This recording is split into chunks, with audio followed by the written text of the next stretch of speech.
We stay in the Eastern Cape. When the Ciskei Transport Corporation imposed a bus fare increase of 11% in July 1983, the community of Mdantsane launched a boycott and started using trains only. The Ciskei government recruited a vigilante group, the Green Berets, to force commuters in Mdantsane to board buses. On the 4th of August 1987, commuters and the homeland forces clashed violently. 11 people died and dozens were injured.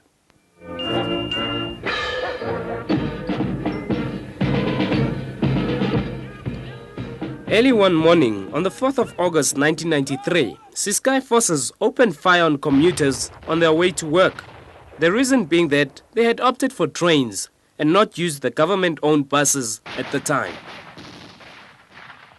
At the last human rights violations hearing in Mdantsane, Eastern Cape, the Commission heard how people were shot at in the dark after showing solidarity with a bus boycott that had been called by the South African Trade and Allied Workers Union, caused by a 5-cent increase in bus fares.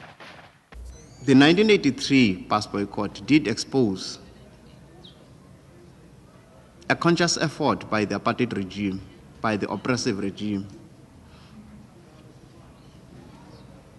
to constantly disrupt people's lives, enhance their independence on the apartheid system, undermine their resistance, and undermine their struggle for freedom, peace, and democracy. Innocent victims of the massacre, like Mrs. Francis Jolie and Lindy Swangwenya, told the Human Rights Violations Committee how they were mistreated after they had been caught in the crossfire. I heard gunshots and I fell down due to the gunshots. I don't know who did this. I tried to ask for help and I went to the toilet and then became unconscious. I think people found me there and took me to Cecilia Makiwane Hospital. I spent a week in Cecilia Makiwane. I had a cut in my ear and I was shot in my shoulders, in my arm. On that fateful day, 11 people were fatally shot and 36 were injured. My leg was very painful. The bullet struck me in my thigh. To their dismay, the victims of the shooting that took place at Egerton Station were ironically charged with contempt of court. They were forced to pay large sums of money. The Ciskei, puppets together with the Pretoria regime skillfully, undermined, all those litigations by arresting and detaining the lawyers who were defending those people, or some who actually had civil claims against the Ciskei government. Of course, when they were told, it was interpreted in a political way that you are taking the government to court, so we are charging you.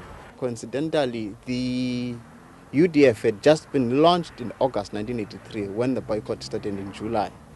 So, in a sense, whilst we may have lost the bus boycott, but the struggle had transformed itself now into UDF. And in fact, during the whole train period, people in trains, there was a lot of mobilization through trains. In fact, even the Joburg train section, they copied that from the Mdantsane bus boycott because there was an intensive and extensive political mobilization around UDF initially, but even broadly around the trains.